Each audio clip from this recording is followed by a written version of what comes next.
I am Dorothy Self, and I am with DFS Creative. I left cards on chairs. This is not my projector. I just want to preface that if there are any AV issues, it's not my fault. The projector is older than me.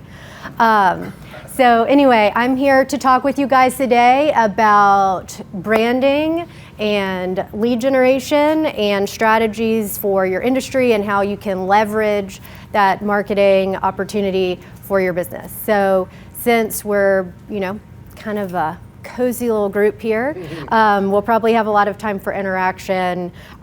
So stop me as I go, we'll be able to address and all that. So here's a QR code for my website. If you want to pull it up, you don't have to, but if you want to pull it up, thank you. And take a look at our website, that is, you are able to do so. One thing, just to sort of give you a little bit of an idea of what we do, we just, by the readers of Greenville Business Magazine, Charleston Business Magazine, Columbia Business Monthly, the Grand Strand, and PD Business as best ad agency, PR, and marketing firm in South Carolina and best web development company in South Carolina. I do not say that because I am the one that is behind that. I say that due to my team and our clients that put their faith in us. And suffice that to say, I think that you're in good hands and we're going to have a great conversation today about these topics. So a little bit about us so that you kind of understand my background and where I'm coming from. I just touched the mic, sorry about that. Sure, I messed something up. And then about our team so you can understand where we're coming to this from. So a little bit about me. I moved around a lot, went to Furman University, graduated, got my graduate degree from there. Here's a list of my experiences and my certifications. So we're very heavy at DFS Creative. We're very heavy in the digital sphere. That is sort of our bread and butter, so to speak. So, we place a heavy emphasis on that from the top down. Here are two of my corporate account managers, and you can see again heavy emphasis on the digital sphere and marketing certifications in addition to their experience and their credentialing with graphic communications. So again, more of our team, heavy emphasis on digital marketing in the role that plays. So a little bit more about us, kind of high level, keeping it contextual for you. What we master and what we are really focused on first and foremost is technical digital advertising, branding and messaging, custom websites and app development, corporate communications, and integrative strategy, meaning how it's all brought together. All right, so emphasis number one, the power of branding. So you can see, how the role that branding plays in all this. So a little bit of information for you. 89% of home buyers say trust is the deciding factor in choosing a builder. I did not make this up. So none of these statistics are just fun stuff I created. 75% of buyers say brand familiarity impacts their willingness to pay a premium. Builders with cohesive visual identity see 2.3 times more repeat business, right? So this is important information. This is telling you, and you can see this when you think about yourself as a buyer or as a consumer of a product or a service. Do you feel comfortable when you go to, say, whatever business over here, and you walk in and you're like, okay, well, this is the logo, this is what I'm expecting. I have all these preconceived notions based on sort of this visual identity, and then you walk in and it doesn't match, right? That creates a little bit of a subconscious alarm in your mind where you're like, wow, but the logo was so fancy and it was in cursive and it was script, and then we walk in and it's a bar with nobody wants to take a blue light to the rug because you don't know what you'd see on there. Or the reverse, let's say you're going to a restaurant, it's old school block font, dated, you think it's gonna be a bar and grill, and you walk in and they reject you because you don't have a coat and tie on, and you're like, this doesn't match, it doesn't match. So But branding and messaging is so much more than just your visual identity, right? It's more than just your colors, it's more than just your font. It's across the board, and we're gonna talk about that. So I want you to take a minute, and if you can type it on your phone in notes, if you brought a notepad and you can write something down, I would love that because I want to call on a couple people. What comes to mind when you think of a trustworthy home builder brand? So it can be home builder adjacent. If none of those come to mind and you want to cite a brand that's not even in the industry, that's fine. But when you think of a brand that engenders trust in you, where you're like, that is something I'm willing to pay for or take an action with or move forward in some capacity that would call me to act. What is one of those? So take a few minutes, take about 30 seconds, and then I'm going to call on some people. You mean a specific builder? It could be a brand, just whether it's in the home building industry, I would love that, but if not, if you want to keep it about, different industry, that's fine too.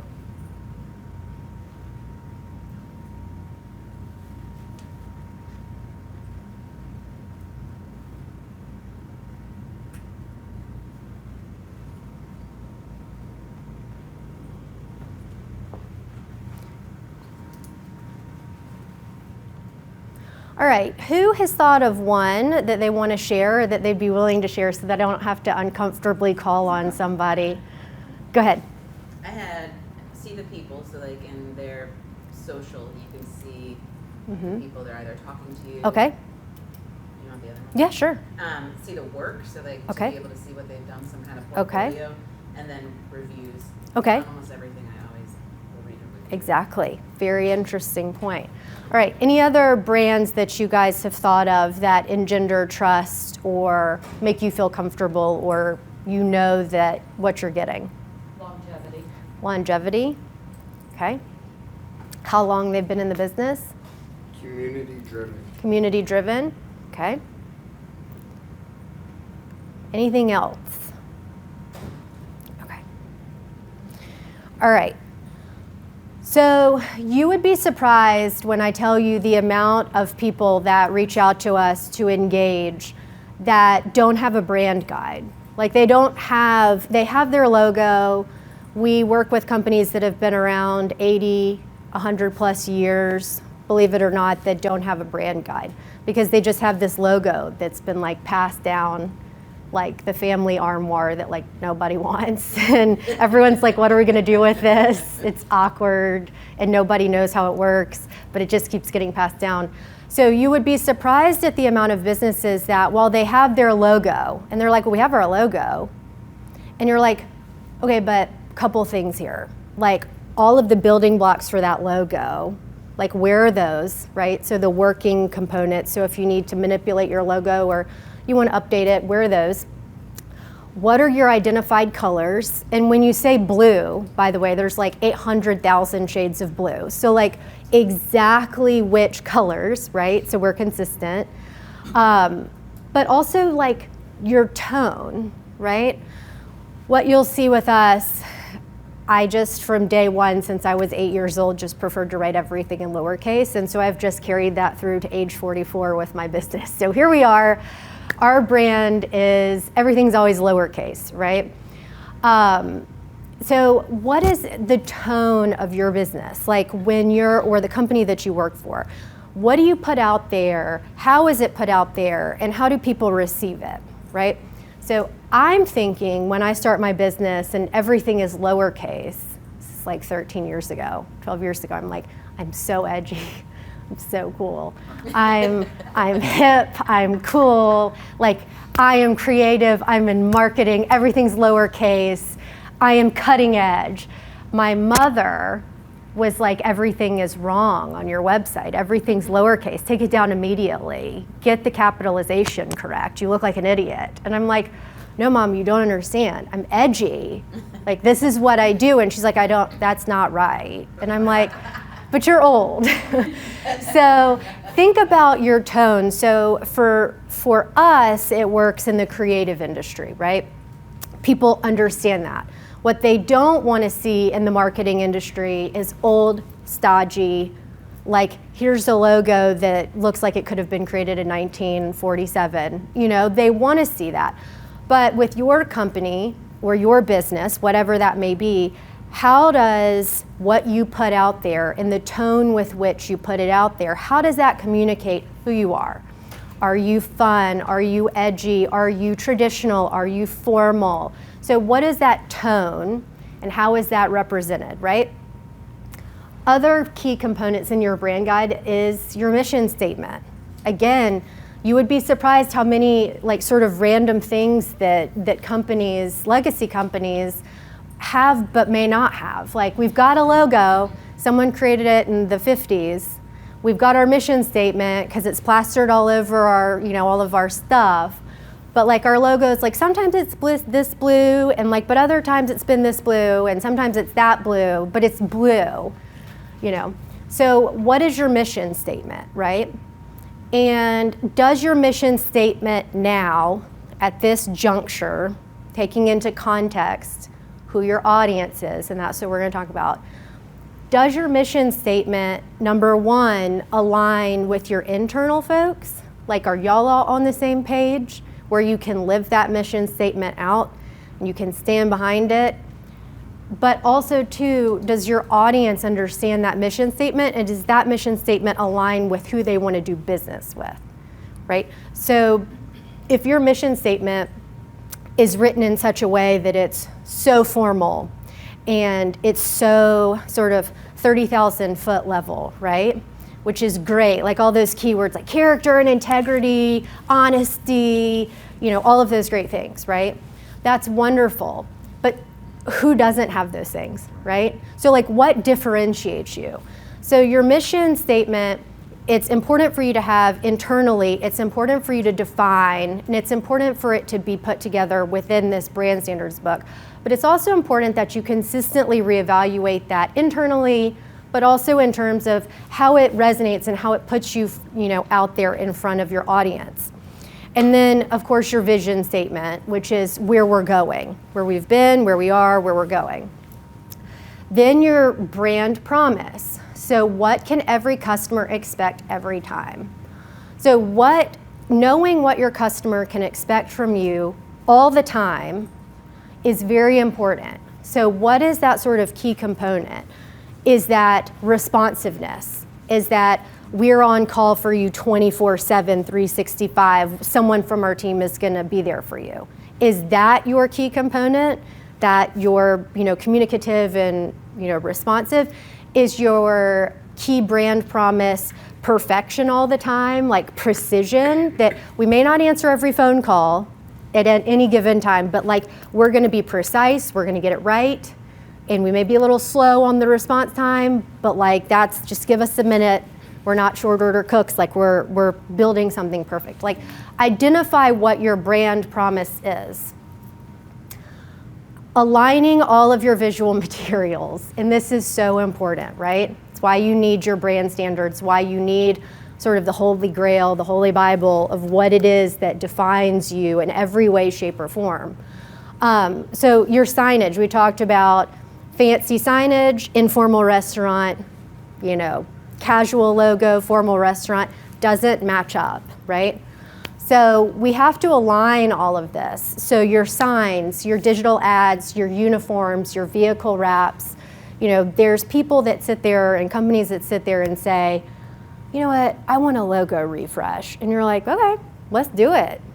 You think it's gonna resonate with your audience? Sure, like let's update it, no problem. Are you ready to then put that on all of your trucks? Because like you can't see one logo here and then your other logo driving around South Carolina on a bunch of trucks, right? So it's easy to say, well, we're going to change our visual identity, we're gonna change our logo. There's 1,000 companies out there. You can go online and get somebody from anywhere to just design a new logo for you. But what is the strategy behind it? What is the psychology behind it? How is it going to be implemented? And what is that change going to do? So is changing that logo even important? You're working with a company, home builder adjacent, and they've had their logo since the 50s.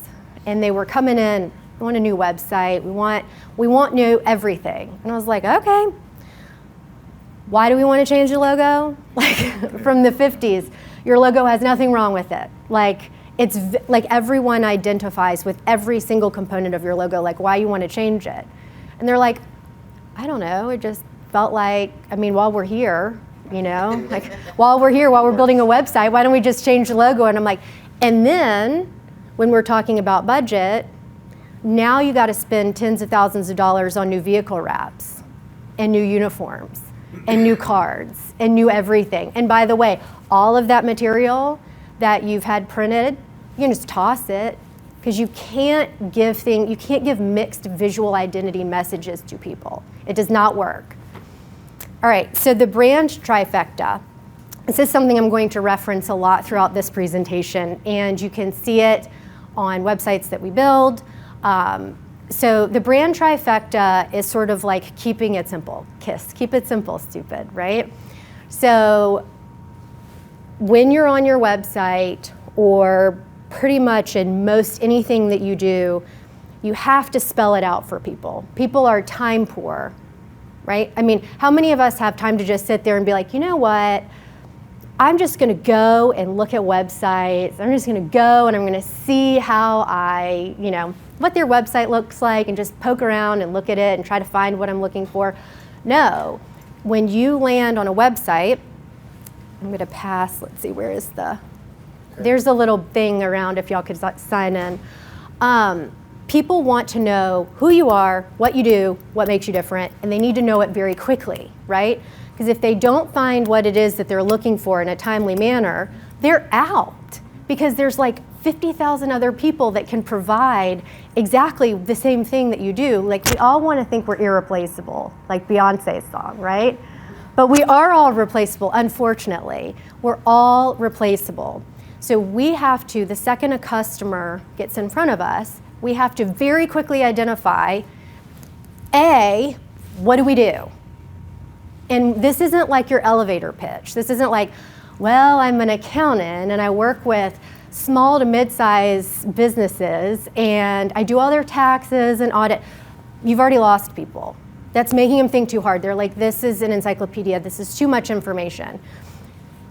Simplifying accounting for small businesses, right? Tagline, small, short, to the point, right? Concise, not a paragraph, not 2 sentences, short, concise, to the point. So tagline, value proposition, how do you solve their problem, right? How are you going to ease their pain? Because that's what people are looking for, right? Whether it's the pain that, oh my God, I've got to renovate this. My spouse is driving me crazy about an outdoor living space, or bathroom had an issue, so need to gut that, or whatever the case may be. People are coming to you, they're looking for you to solve a problem. You're looking to solve a problem when you're trying to figure out where you want to go eat, right? So anytime that you're searching for something, anytime that you're, engaging in a behavior, you're trying to solve a need or a pain point that you have. And your customers are no different. So how do you solve their problem? So if their problem is, I don't know how to market my business, right? That's where we come in, and we should be able to communicate that very quickly and very easily through our site. The next thing and the final thing, the ABC, so all of this should be top, first and foremost on your site, on print collateral, as much as you can get it out there, is your differentiator statement. So how you differ. Obviously, some of this would have to be truncated, right? But if you differ from your competition because you are minority owned, like women owned business, right? That's a differentiator statement. Or locally owned and operated could be a differentiator statement.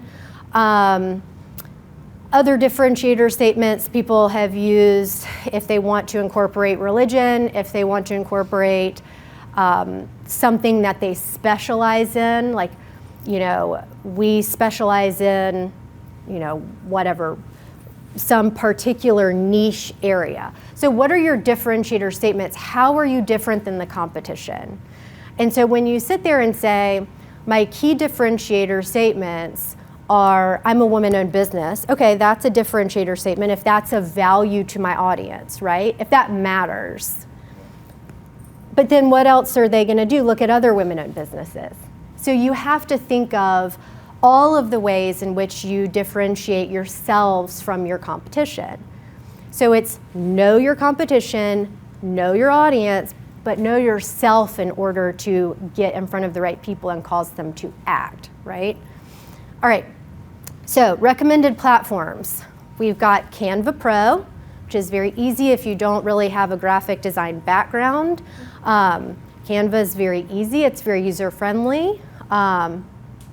Love it, it's fun. Adobe Express, that's something that you can, maybe perhaps train someone on your team. Of course, you can always engage with a marketing agency, but I wanted to give you some platforms that you can utilize if you want to try internal resources before you try something external. But Canva Pro, Adobe Express for brand kits. All right, we talked about brand kits and knowing thyself and the importance of knowing who you are, what makes you different, visually, what makes you different in terms of executing in your product, what makes you different, and what makes you stand out among a crowd. So let's talk about knowing your audience, all right? So it's important for you to understand who your audience is. Who do you want to get in front of? Who do you think you have a chance of getting in front of?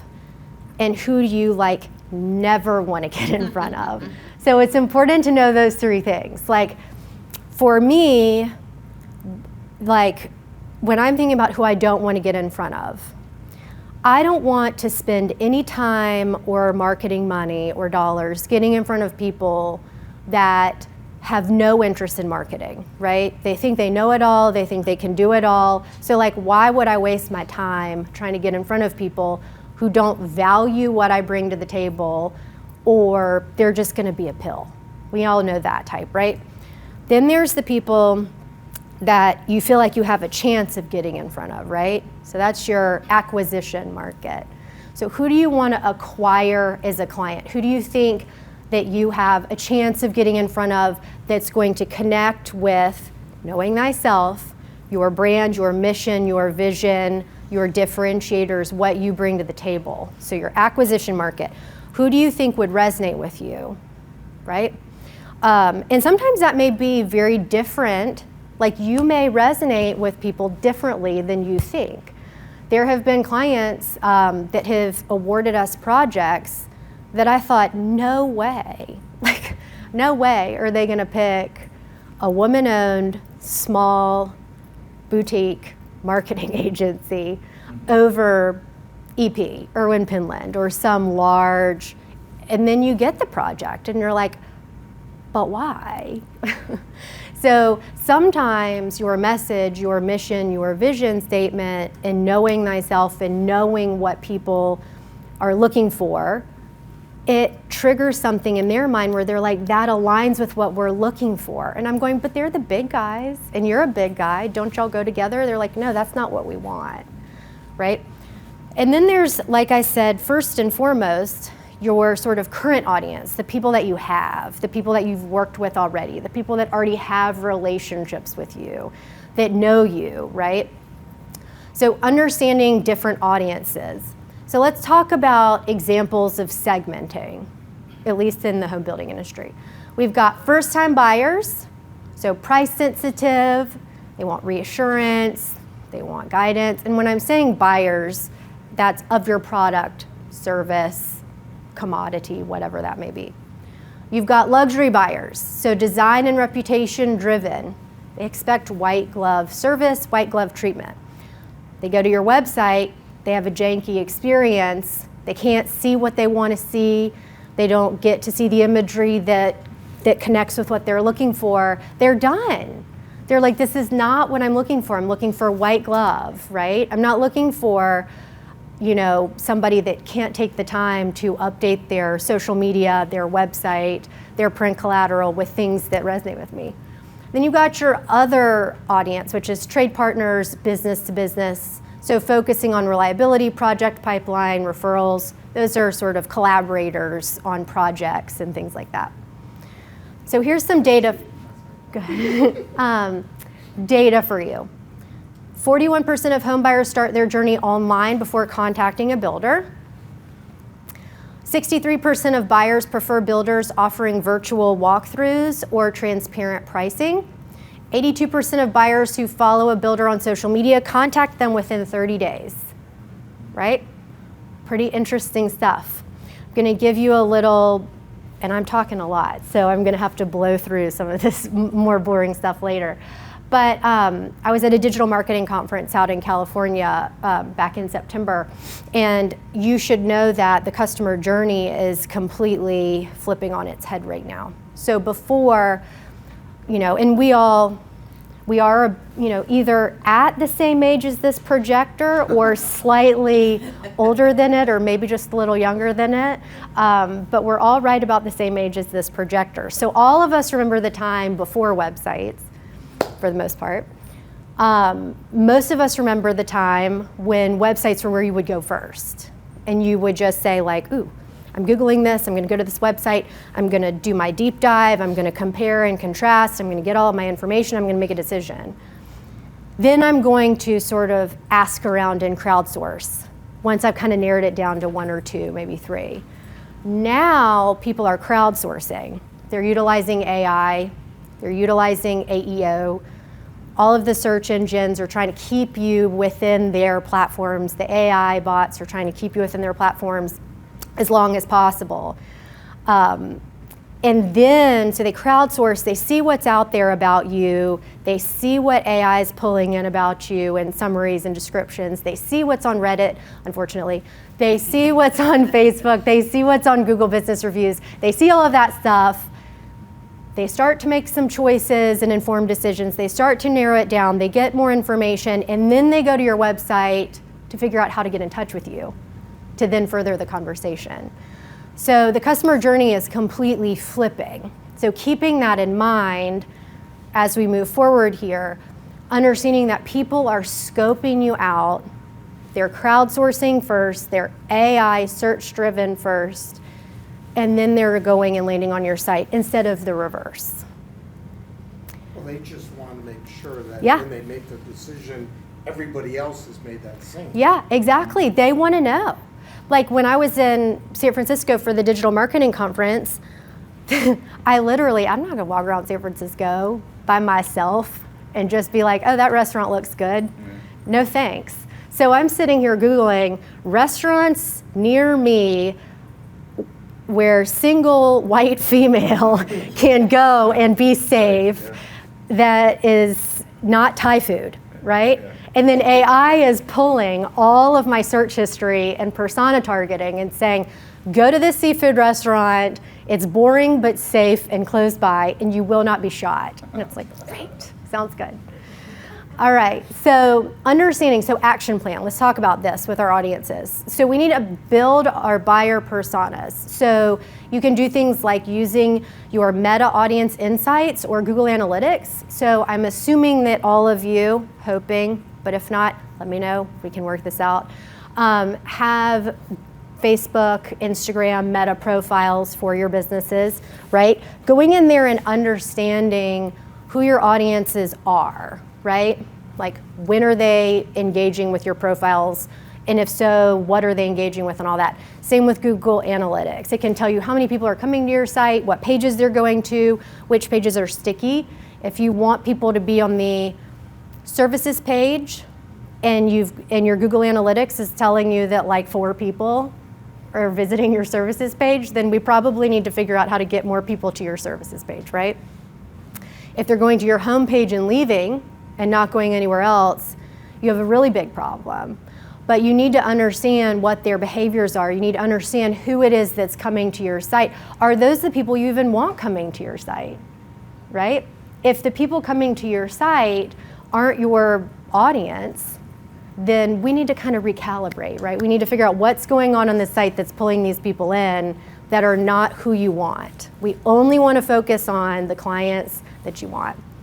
So recommended platforms for CRMs, if you don't have one, HubSpot, Zoho, Buildertrend, Audience Insights, so again, Meta Ad Manager, and Google Analytics. All right, marketing mix, okay? So you have traditional marketing, which is print, yard signs, events, all that good stuff. Then you've got the digital component, SEO, SEM, programmatic, social media advertising, email marketing. So some data behind this. Companies using 3 or more integrated digital channels generate 73% more qualified business leads, right? Referral and digital follow-up increases close rate by 44%. Say digital channels, what would that be? So digital channels meaning like SEO, programmatic. So programmatic is when you go to any sort of website, people.com, TigerNet, whatever, and you see, ads that pop up for, different businesses. You go to Greenville Online, any website, Fox News, whatever, you'll see, ads for different businesses. So SEO, programmatic, social media advertising, SEM, that's Google Ads, search engine marketing, and then email marketing. So pay-per-click, so like Google Ads. So here is an action plan. Build a 12-month integrated calendar. No, not a lot of work, just a 12-month integrated calendar, no big deal. Rotating between the following.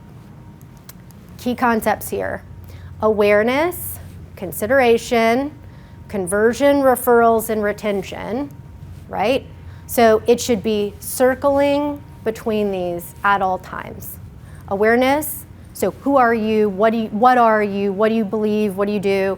Consideration, you want them to consider you, what makes you different, what makes you unique, what are your uniques, what are your differentiators? Conversion, how are you going to close that? How are you going to reach out to them? How are you going to seal the deal? Referrals, so your referral network is huge. I shouldn't have to tell you this, but obviously when someone sends you a referral, that's going to probably have a higher close rate than, somebody that just finds you. And then retention. So depending on if your business is something that offers ongoing services once you have acquired the client. And then repurposing your assets. So if you have paid for print ads, photography, whatever, utilize those. Don't just, if you're paying a magazine or paying a newspaper, whatever, to run an ad for you, get all of the assets and keep reusing them in digital campaigns as well. Are y'all doing much print? Placing much print? It depends on the audience. So, Or audience, you might need to. yeah, and it really depends, honestly, like whenever that's a really good question. Certain markets, the newspaper is still like alive and well. I used to work at the newspaper, like I love it. Certain markets, the newspaper is alive and well for certain audiences. Others, like the AJC, the Atlanta Journal-Constitution, like they don't even have, like print anymore. It's all online, right? It's all digital. So it really depends. It depends on your audience, and that's where whenever anyone is pitching to you for a media buy, whether that be, magazine, print, anything really, they should be able to provide you with metrics. Like here is not just, and please make them show you where that information comes from, and that it's not just like their brain. So they should be able to say in a recent audit, our audience is this many people, this age bracket, these locations, and they should be able to have an asterisk that says that they were audited to get that information. That this isn't just like, that's not just what they want you to think. All right, Q&As for digital advertising. All of this is on my website, but I'm throwing it up here. A difference between a demand-side platform and Google Ads. So one of you asked earlier about PPC, pay-per-click. So a demand-side platform is a platform that allows advertisers to buy ad inventory from multiple ad exchanges. And Google Ads, which used to be AdWords, is a platform that allows advertisers to display text, image, video ads within Google's advertising network. All that to say, when I was referencing programmatic, that is tied to demand-side platforms. There are places where you can, we're going to get into this, you can buy your own digital ads, that are self-service platforms, and then, or you can go through an agency, and really even any media group also offers digital advertising. So which is better for display advertising? I talked about that a little bit. Again, I don't want to there's other stuff that I think y'all are going to find more valuable, so if you want to take a picture of this, or you could just go to my website. And then which platform is better for search advertising? Google Ads, I wanted to address this. Google Ads is better for directional search advertising. So if I'm saying, roofing companies, Greenville, South Carolina, upstate, whatever. It provides access to Google search engine partners, which have the largest market share in the search advertising space. All right, website. Let's talk websites. So 75% of credibility judgments are based on website design. Going back to the brand trifecta, keeping that in mind, visitors decide in 3 seconds whether to stay or leave your site. Okay? So if you don't capture their attention really quickly, they're gone, right? So who is your audience and what are they looking for? As I said earlier, the first thing my mother said when she saw the first website we built for my company was, there's typos everywhere, everything's lowercase, take it down immediately, you're embarrassing yourself, please stop. And I'm like, no, but it's intentional, we're cool, we're edgy, okay? So again, remembering that awkward family moment of who is your audience and is what you're putting out there gonna resonate with them within 3 seconds. If my mother's segment of the population was my audience, then I would have been screwed, right? But younger people, no problem. So brand trifecta, remember, tagline, value proposition, differentiator statements, ABC. Clean navigation, fast load time, less than 2.5 seconds. People in the home building industry, especially interior designers, they love big images, and they love lots of images. They just want to it's pictures, look at this beautiful project. You do not need 1,000 pictures, right? You just need the best pictures.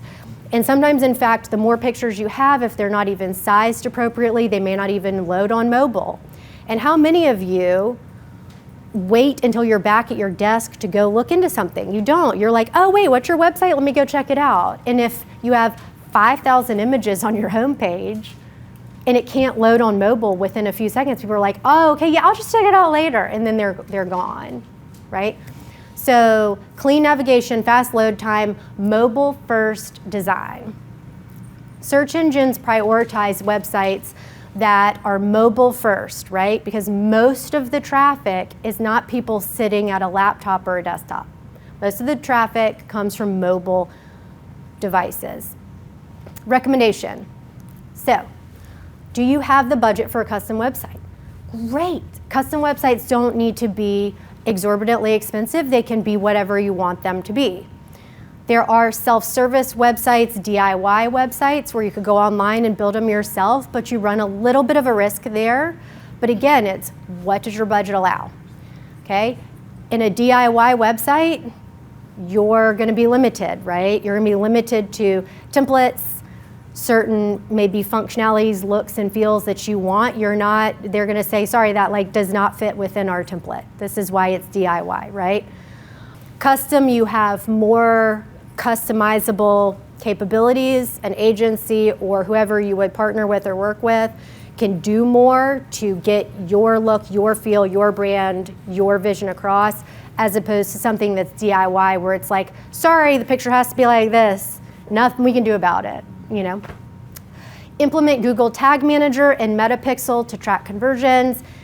And this is so big if you're doing any of this, is consent management.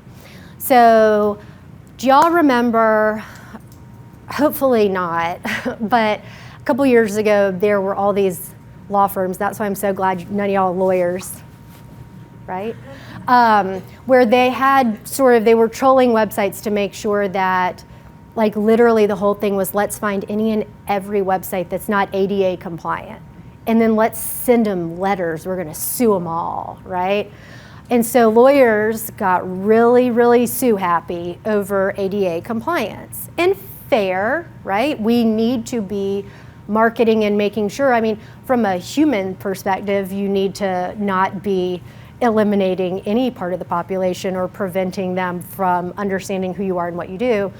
But also from a basic marketing perception, if you're not ADA compliant and a potential client comes to your site and they're somehow visually impaired and they can't understand, they can't see what it is that's being said, that's not just discriminating against them, it's dumb for you not to fix that, you know, and be compliant. So now we're in the age of consent management, right? So people are saying, and I'm sure you've got it, you've had it happen where it pops up, you go to a website, they said, this website utilizes cookies. Do you accept, reject, do you want to customize? Have any of you been to a website that asked that question? I feel like every day I'm going to a website that's asking me, and I'm just like, yes, just track me, just yes, I don't care, wasting my time. You need to be doing that. You need to make sure that your website has a consent management pop-up or plugin in place so that people can decide for themselves, do they want to be targeted or tracked? Because we now have lots of lawsuits going on with people that are like, perhaps from California, not picking on them, I'm just calling it like it is, saying, you tracked me, I came to this site, you served me ads, I didn't say you could. Here's this random law in California. You're like, thanks, Gavin Newsom, you're so great. Consent management is so important for trust, for ethics, but also for legal compliance, right?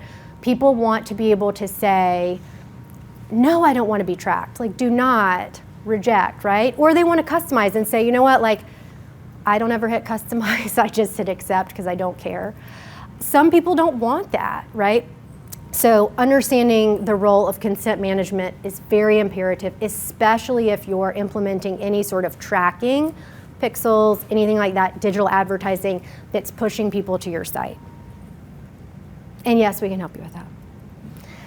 All right, we got to talk a little bit about SEO versus AEO. I alluded to it earlier. So SEO, just to make sure we're all talking about the same thing here, SEO is search engine optimization. So optimizing your site, the content, the images, everything, you're optimizing it. So focusing on location-based keywords, such as custom home builder in Greenville. Do y'all offer SEO services? Mm-hmm. You do. Yes, and I'm getting to how it all has to blend together. Because everyone knows a guy. Like, I know a guy that like does SEO out of his mom's basement.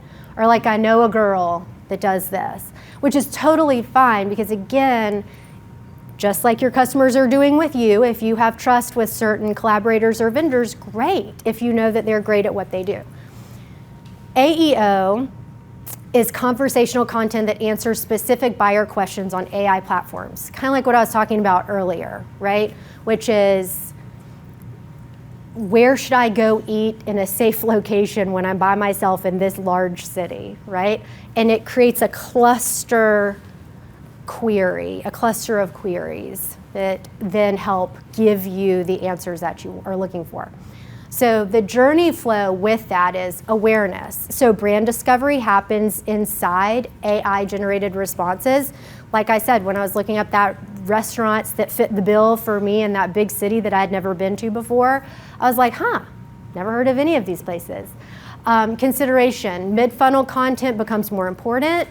AI surfaces reviews, comparisons, FAQs. So AI is pulling all of this stuff that's out there, right?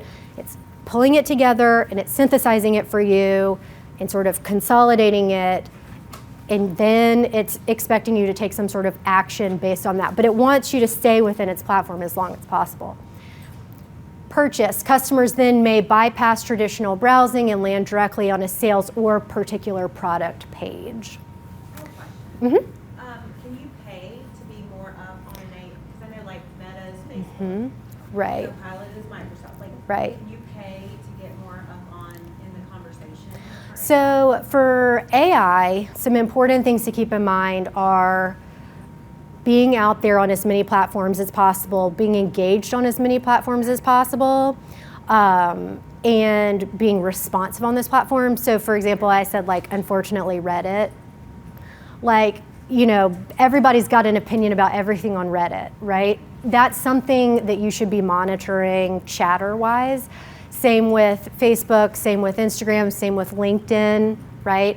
What is the chatter about your company? What are people saying? How engaged are you? So all of those places, the social spheres where people are located and where there's chatter, AI is, you know, synthesizing and gathering all of that up. So it's not just what are they putting on their website, I'm going to regurgitate it.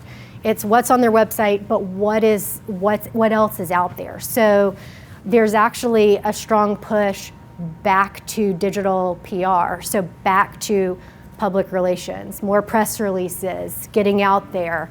So getting in front of, wherever you can, get your company in front of wherever anyone will print you, cite you, interview you, give you an award for something, get there. So recommendations, so blog frequently. This was big when I was at that digital marketing conference in San Francisco, is the importance of blogging. Weekly, maybe, bi-weekly, monthly at least, but peppering it with niche responses to niche questions, right? So one thing that they talked about specifically was, if I was to be searching for best mattress for people with allergies, right? If I were to search best mattress, then AI takes that and is like, but Dorothy was just doing all of this research about allergies. So I'm going to take all of this information that I know about her and her behavior, right? And I'm going to create a cluster of other questions that she might ask, things that might be important to her. Price point, allergies, whatever it is that you've been researching or looking into. And so then it's popping up allergy-friendly mattresses, or mattresses for people that are always hot when they're asleep, or whatever that may be. So, you know, blogging weekly for like that mattress company, for example, if I'm noticing that I need more traffic to the site, I want to show up more positively, I'm going to provide valuable information to AI that answers questions that people may have. So whether that's mattress company, I'm going to do a blog post on hypoallergenic products. Maybe I'm going to do a separate one about mattresses that have cooling coils or whatever, you know. So whatever it is, niche questions that people have, think through your audience, think through what you provide. Again, going back to your brand, know thyself, know your differentiators, know what sets you apart, and plug in those that niche content. Because then when people are searching, it's saying, oh, these people specialize in green building or sustainable this, or whatever it is that's important to general population. When you say blogging, do you mean on your website, or you mean in your social content? Both, everywhere. It should be across all platforms as much as possible. So if you're going to create something, think about all the women in the room, think about cost per wear. You're going to buy a pair of shoes. You want to get a pair of shoes you can wear to work, out, church, dinner, you know, get the mileage, get that cost per wear down. So it's much like that with content. You want your blog for the site, you want to regurgitate that, truncate it, you know, make it engaging for social, you know, get it out there on those components. Maybe we want to do a press release about it. Maybe we want to see if we can pitch this story to a local news outlet or whatever about why this is important in this industry, why this matters, and then maybe they pick it up. So it's really getting that niche content out as far and as wide. And then you also may want to put it in an e-blast, truncate it, and say, hop to our site to read the full piece, right? Because the goal is getting people to your site. Optimize your FAQs for voice and AI search. So again, understanding those questions that people would be asking, things that differentiate you, but phrasing it and saying it in ways that are not above people's heads. Like, people are not very formal in their dictation, right? So when you answer questions, it should be, you shouldn't need like a PhD to understand, you know, your FAQ section, right? You are not the ones that have the questions that you are asking on your site. Your audience, the people that are buying your product or engaging in a service or working with you, what level are they? Like, speak to them. That's why that knowing your audience component is so important. And then getting backlinks from suppliers, partners, realtors, you know, home adjacent people. So cross-pollination. So if I'm writing a blog on a home that I just built, I'm gonna mention who I collaborated with for the interior design, who I collaborated with for architectural renderings, who I collaborated with for any sort of specialty niche thing, pools, whatever, you know, landscape design, whatever that is. So think about that cross-pollination, right? It's good for your supplier partners and vendor partners and collaborative B2B audience, but it's also really good because it shows that you're relevant for everyone else. All right, SEO and SEM data. So local SEO, so remember, search engine optimization, right? It delivers a 14.6 close rate versus a 1.7 for cold outbound leads. Results in overall click-through rates lifting of 25%. AI generated snippets account for 22% of organic clicks. So look at this. So SEO clicks. This is from top custom home builders in the United States. So this is over this span of time. So November 2024 through September, right? So you can see how much they're spending, right? Now you don't need to spend $100,000 on SEO, right? But understanding that the bubbles at the bottom indicate that major Google SEO algorithm changes happened during this period of time, right? There were hundreds or even thousands of smaller algorithm changes during that period. So anyone who tells you that they know SEO inside and out, up, down, and all around, and that there's like a secret sauce and they know what the secret sauce is, like, that's not a thing. Like, Google does not be like, oh my gosh, you want to know how to be number one? Sure, this is how you do it.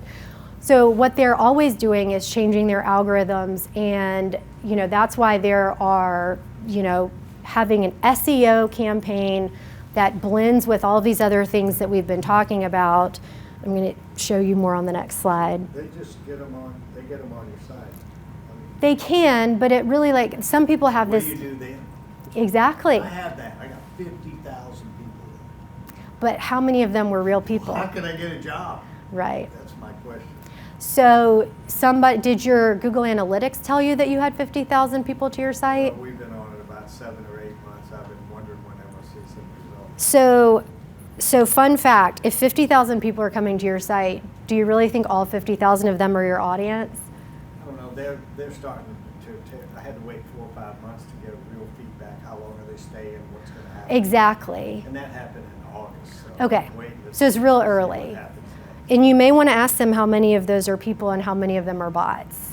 No, they're sorting Yeah. that out. They're, Okay. They're coming. They're Yeah. keywords and key things, custom builder. Right. And they're coming from major markets. They're targeting where we think our major markets are Charlotte, New York, Right. Chicago, where we're seeing some traction on the local level. But I'm still trying to figure out what I'm paying for and what I'm getting and how I can convert that into something that means something to me, like a job. Right, exactly. Which goes back to what we talked about at the beginning, which I can send you a link to the presentation. But again, getting people, if they're coming to your site and they're not converting, we got a problem, right? We got a problem with them understanding who you are, what you do, how you're different, and how to engage. So according to SEMrush, so this is not according to Dorothy and her opinions on life, having both an active pay-per-click or AdWords account as well as having a comprehensive SEO strategy is sort of key. It's this blend, right? Having a paid component via search engines like Google AdWords, but then also that SEO strategy where you have people that are going through your site, constantly making those content updates, optimizing it for search engine purposes. So again, sample SEM budget. So with SEM, so again, optimizing is just optimizing, making your site optimal for traffic. Search engine marketing, think about it as you're proactively marketing. So you're typing in something and you see sponsored by. That's search engine marketing, right? People get them confused all the time. Everyone wants to be number one, but also everyone's paying now, right? So if you think you're gonna be number one and you're not doing any search engine marketing, even if you're paying for a lot of SEO, you're still not going to be ranked as highly because so many people are paying to be in your space. That's why you have to have a blend. So with SEM, advertisers only pay for their user engagement. They don't pay for anything if a customer doesn't engage. It's the most efficient way to advertise. The key is to use keywords, as you mentioned, that are very specific and not common to all industries, right? You want to be specific. Again, going back to knowing thyself, your differentiators, what makes you unique, what questions people are asking. So keys to a successful SEM campaign: doing your industry research, understanding what others are spending. Agencies can pull that information and data. Oftentimes I can type it in and I can figure out roughly what companies are spending per month on SEM campaigns. Doing a competitive analysis and utilizing an accomplished SEM company that isn't paying themselves more than you're spending on the budget, right? So some companies are like, I charge a flat fee whether you spend $1,000 a month or $10,000 a month. Others, it's a percentage. But understanding that the majority of your budget should be going to the actual advertising. Action plan, again, very similar. Blogging weekly, bi-weekly. Optimizing FAQs for voice and AI search, getting those backlinks as we talked about. All right, content marketing. So top performing formats. So these are just some things that are standing out in terms of things that you should be doing or should be considering if it is appropriate for your company and what you provide. But project walkthrough videos, video content is huge. Build process, photo stories. So everyone loves a good before, during, and after. Testimonials, one of you mentioned at the beginning in terms of building trust. And time-lapse videos. And then downloadable buyer guides. So remember, what you want to do for people is give them value, right? You want to leave people with something where they are sort of rewarded for going to your site, that there's an incentive for them to engage with you. You want to create something that makes them stick on your site. So if a buyer guide, whether they go with you or not, creating a buyer guide and getting people to engage with your site is not a bad thing. Data results. Video increases dwell time by 88%. Does that mean that we need to have like 5 videos on every page? Absolutely not, because what does that do? Slow your website down. So, we don't need to overdo it, right? Just because something's good doesn't mean we need to gorge on it. Email with video previews results in over a 200% click-through rate because people want to see. They're like, oh my gosh, this is a video? She looks so cute. He's so handsome. That house is so beautiful. I love that roof. That pool is great. I want to see the rest. I'm going to click on it. That only gave me a taste. That was an appetizer. Now I want the main course. So action plan. Yeah. Just a question, Clarification on that. So is it the whole video is in the email? Or No, there's a link? there would be a snippet. an image? Like you could do a snippet in there, and it would be like, click here. And what And you then it's going to take you to the take you to the website or to YouTube. YouTube is a great place to be. Great for search results, right? YouTube is a great place to be. But yes, it would take them to the video on your site. It would take them to your YouTube video if you have a YouTube short or something. So action plan for y'all. Create monthly content pillars that educate and inspire, which will then lead them to convert. So if you're educating people and you're inspiring them, that's going to increase your conversion rate. Then you need to plan your content distribution. When is it going to go out, right? Do I want to send an email out on like an acquisition email or a marketing email on a Monday morning?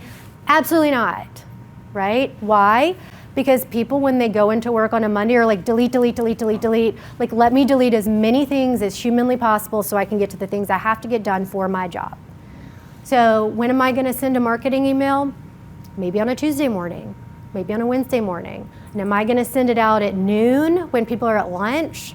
No, because they're in the throes of their day and they're like, I can't.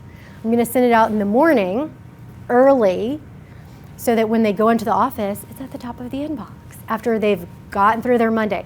Am I going to send an email on a Saturday or a Sunday? Absolutely not, never. I'm not a media company, right?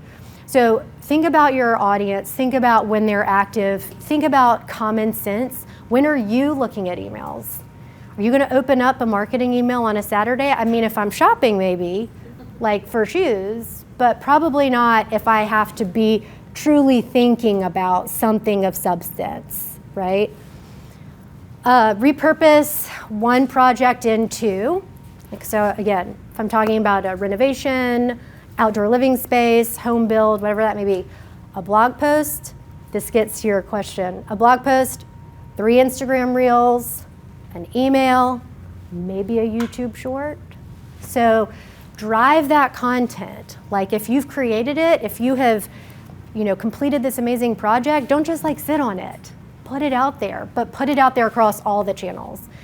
You can use Canva Pro, as I said earlier, for design. You can use CapCut for quick video editing. All of them are very user-friendly.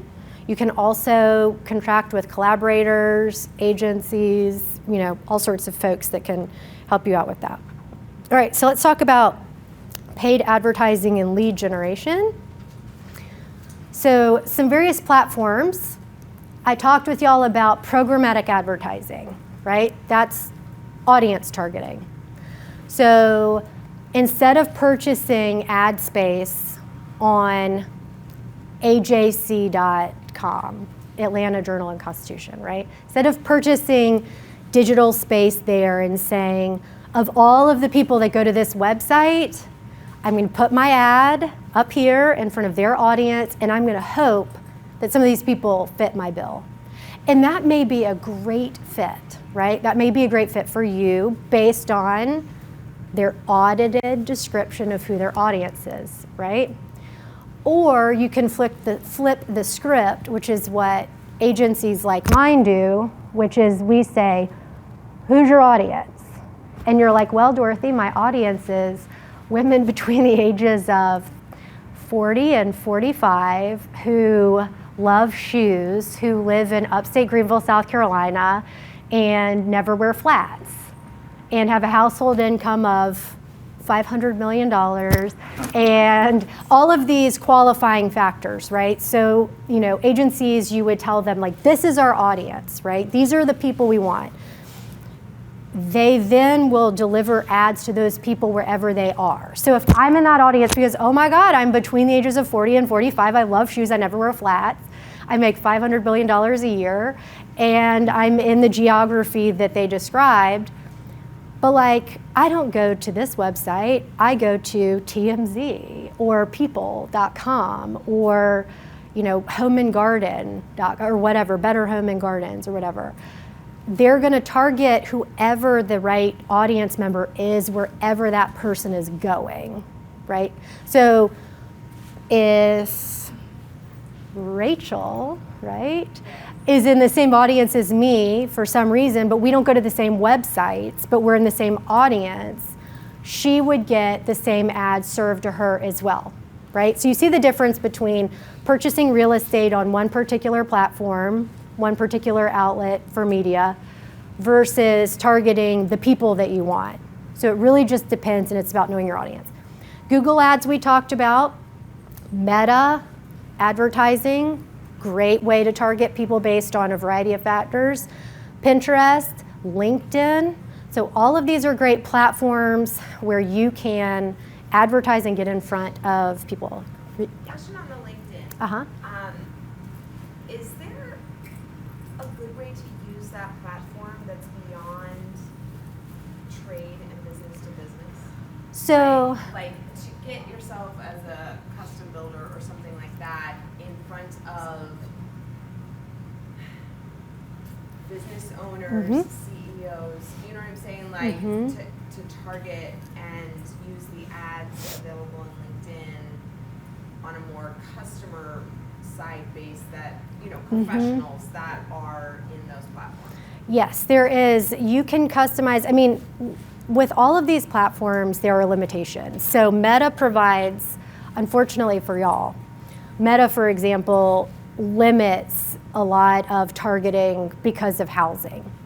So for example, if I've got $1 million house, or if I'm a custom home builder that builds $5 million houses, I have a lot of limitations as an agency. Like, I can't say I only want to market to people who can afford me as a custom home builder.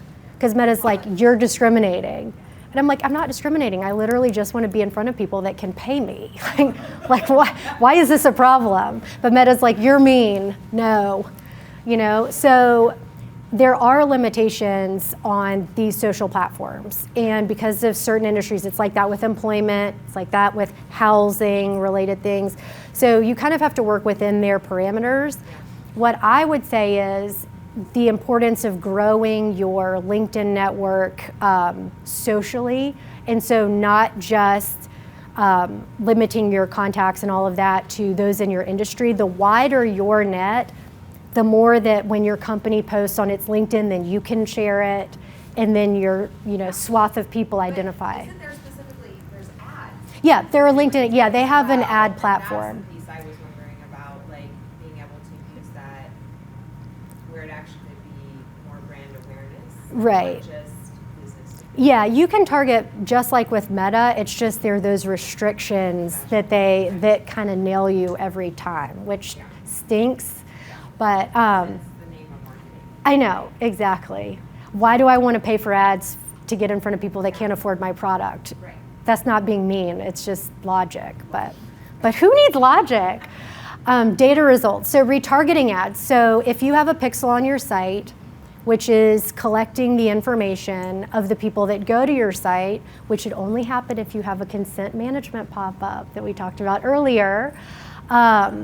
Retargeting is when you're able to serve ads. The pixel is collecting the data, the personal information that's hashed. It's not like you can access that. You can be like, Dorothy self-visited my website 48 times yesterday. No, that's not what it collects. But you put that pixel in there and it sort of protects and hashes that information. Then it serves, you can serve ads to people who have visited your site. You've seen it before where you go to a site and then you get all these ads that are like, hey, come on back. That's retargeting. Those ads convert 6 times higher than ads that are getting in front of people for the first time ever. Google search ads average 3 to 5% click-through rate. Meta averages 0.9 to 1.2. So an action plan for you. Create a lead magnet. So again, free build estimate guide, free something. You see photographers that'll say like free download of this calendar I created for 2025 so that you love all my photos and buy some of them. Drive traffic to a dedicated landing page, not a home page. So if you're going to create an ad campaign and you're going to run digital advertising, you may want to consider creating a special page just to align with that exact messaging. And so you can see exactly like the only way that people got to that page is from that ad. Using conversion forms with progressive fields, name, location, timeline, what they want to get done. Launch retargeting for website visitors, and then using Google Ads Manager and Meta Ads Manager to give you that feedback. But retargeting is a huge, if you're not doing it, do it. All right, automation and nurture centers. Why this matters. 80% of new home leads don't buy within 90 days. Drip campaigns or drip sequences increase that conversion rate by 33%. So somebody initially reaches out to you. It kind of goes without saying that you need to sort of nurture that. You need to stay in front of them, whether that's personally staying in front of them and saying, hey, Joe, like, want to further this conversation, or you're adding them to your e-blast list. You're sending them a reminder that you're there. So here's a sample. Thank you so much. This is about us. You have filled out a contact form. You have subscribed to our newsletter, whatever it is. Thank you so much. Here's who we are. Thanks for coming by. Email number 2, a couple weeks later. Our process. This is how we do what we do. Just letting you know, we're here. This is how we do what we do. Email 3, client testimonial and social proof, like social evidence. Like, we're not just making this up. We're not just saying we're great. Like, look, other people say we're great. Like, we don't have to say we're great. Other people do. Email 4, call to action to schedule a consultation. What are they going to get out of that? How does that benefit them? You can do that through HubSpot. I mentioned HubSpot earlier. MailChimp, high level. You've got different automations. It really depends on, do you have a CRM? Do you not? And what would integrate well. So some metrics to track, and this is important for a lot of reasons. Media companies will harp on the open rate, right? But something to keep in mind here, Apple does not report open rates, which significantly skews the data provided, okay? Think about your audience, how many of these people are using Apple devices versus Android devices versus opening them up on a computer or whatever. So be wary of email companies who just emphasize the open rate, okay? Click rate, you want it to be sort of greater than 3%, and then what you don't want is a lot of people unsubscribing. So if you get a lot of people that are unsubscribing, they're saying like, I do not care what you have to say, please stop, okay? So reputation and review management. 93% of buyers read reviews before they contact you. So was it you that said that about reviews? Reviews are important, right? 68% trust Google reviews the most, followed by 25% trusting Facebook reviews, okay? So your Google business listing is important.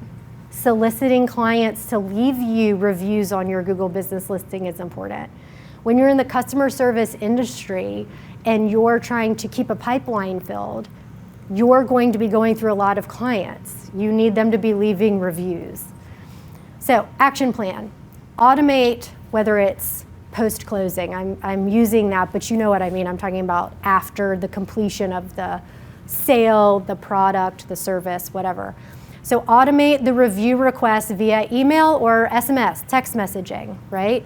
Somehow incentivize people, make it easy, don't make it hard on them. Don't say, oh my gosh, would you go on Google and would you give us a review? Don't do that. Don't give people a job to do where they have to go and figure out how to do it. Send them an email, send them a text where all they have to do is click, fill it out. Embed top reviews on your site. Respond within 48 hours, even to negatives. I'm going to give one quick story. I'm going to leave the name of this business out of it. So there was a business in town that I subscribed to, a workout type place, and it was impossible to get into a class. Low price, which is why I joined. I was like, it's low cost, whatever, great, but sign up for it, unlimited access. It's impossible to sign up for a class. So then I tried to cancel, and it was so complicated. Like, you could not cancel. Like, there was literally no way. You could not cancel through the app. You could not cancel online. So I'm like, okay, well, this is a pain. Terrible user experience, but whatever. I understand. I'm in marketing. I'm going to cut them some slack. Send an email. I would like to cancel, please, before the next billing date. No response. Really ticking me off now. Send another email. Me again, really need to cancel. No response. Me. Now I'm calling and I'm like, I want to cancel. No response. So what do? Something I never do. I go on Google and I leave a negative review, 1 star.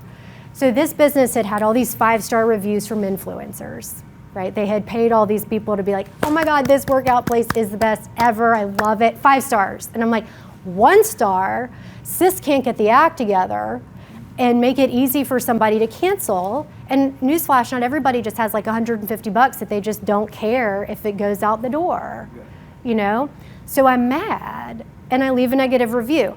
And it takes them like a week to respond. And my review was not nice. It was accurate, but it was not nice. I was like, 1 star, do not recommend, not fair, like terrible user experience, wish them all the best, they need to get it together, right? So a week later, Google alerts me that they finally responded. Then I start getting these phone calls. How can we're gonna refund you, how can we make good? Then they go on there and respond, we attempted to call you, but you didn't answer your phone yesterday. I wanna be like, dude, you called me like 7 days ex post facto.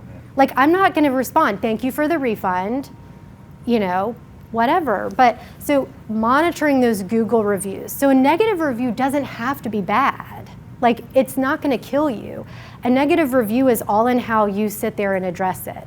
What are people gonna see when they see all these 5-star reviews from influencers that are like, you know, I loved this place, it was so great, and then they see mine where I'm just like, dude, what is going on? Why is it so complicated to cancel this product or service?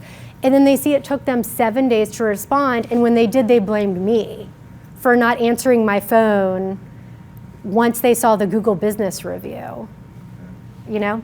So all they had to do was, as soon as that review came in, all they had to do was say, oh my goodness, we will work on this immediately. I'm calling you now.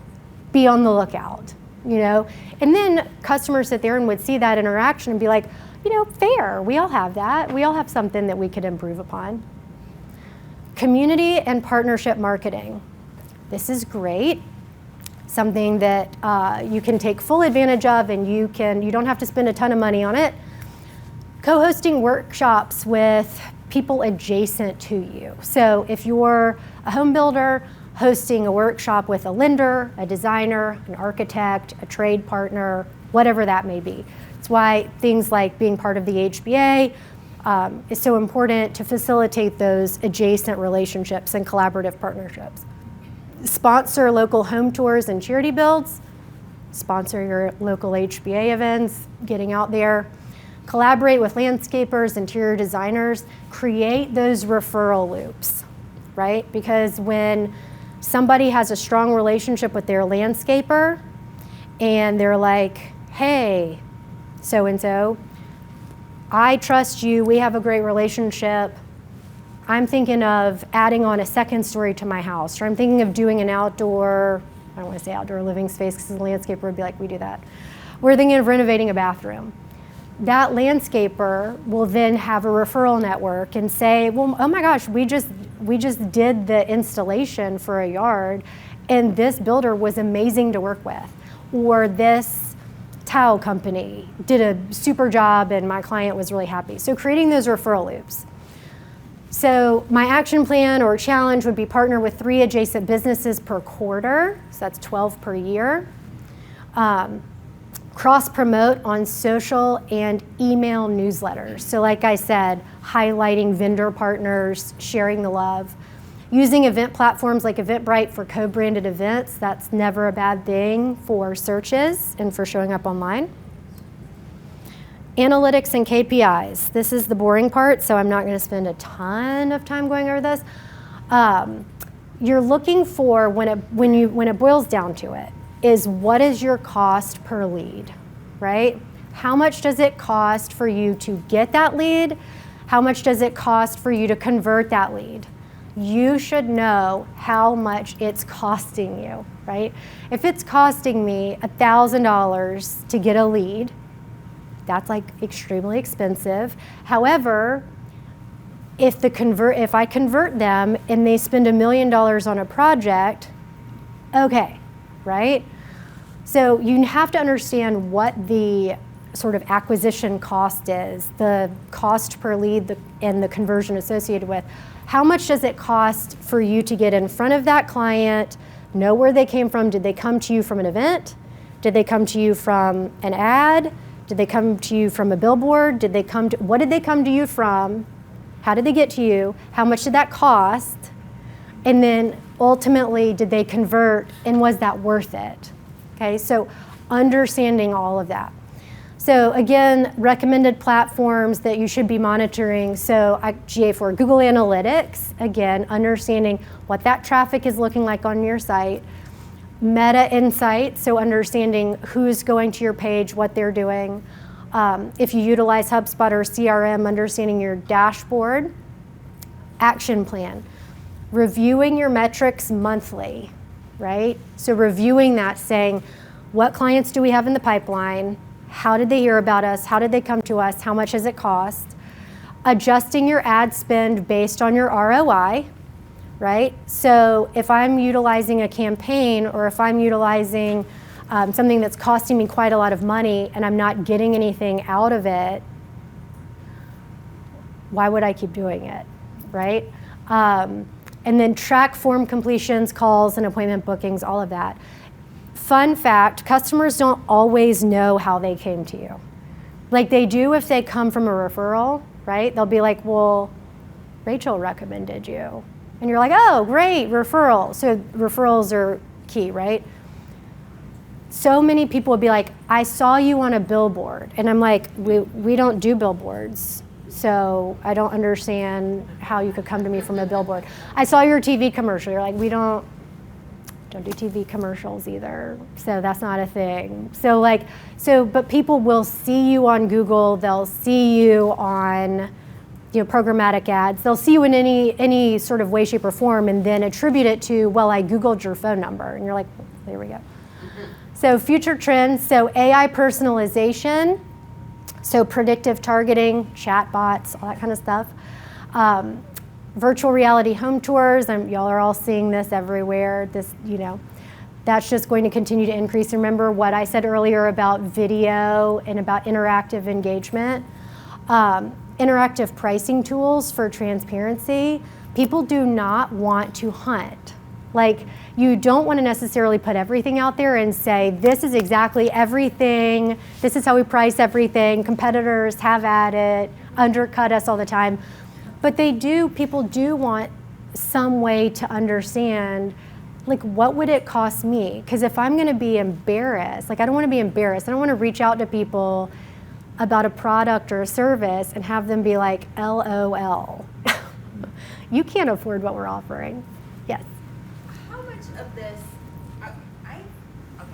in the building industry, Mm-hmm. we fight against this cultural perception Mm-hmm. that everybody should get, in our industry, a free estimate, Right. free consultation on site, whatever. Nobody else does that as a professional, Right. by the way. You pay for a computer evaluation, you pay Right. for a lawyer's time, you pay for a doctor's evaluation. In the entire culture, it's completely skewed. So we're always fighting that. Mhm. And so that interactive pricing piece, Mhm. I just have a hard time figuring out, are we bending to what, that balance of Mhm. what the cultural expectation is, where it's completely unrealistic? Right. And maybe I'm trying to build a brand or a company that is, do you see what I'm saying? I do. I do. Where do we balance that? Because I don't want to, I'm not going to feed the wolf. Right. That's Or actually give undermining right. the legitimacy of our experience and information. Or give quotes to people and have them take it somewhere else and say, can you do Which better? happens Which all happens. the time. Happens to me too. So I do free marketing audits because I would rather have the exposure, but I do the free marketing audit in a way that I don't give out the full proposal and outline every single little thing, because so many things play into it. Pricing can be such a crazy thing unless it's exactly always finite. Like your roof is always going to be this per square foot. And it's just not always that way in this industry, and even in professional services industries, right? It's not always the same. So for pricing tools, I think it's important to incorporate sort of the human personal outreach. So how I would shake it, depending on what it is that you are doing in the home building or home building adjacent industry, is to collect as much information about them as possible, call them on the phone, and then say, or jump on a virtual call, or if you want to, and just talk through it and say, you know, we'd have to really like fine tune to give you exact estimates, and you know, for us to properly price out, or you know, whatever your proposal, our rate for that is this. But I can tell you that projects like yours range between X and Y. So what I would do is collect as much information as humanly possible and get a human in front of them. So utilize AI, chatbot, contact form, whatever, collect as much like info dump as you possibly can, and see what you can gather, and then get them on the phone, somehow connect with them, learn more, and say, here's kind of a general range for something like that. But again, so much of it is fluctuating and based on. But does some of that depend on your target audience? Yeah.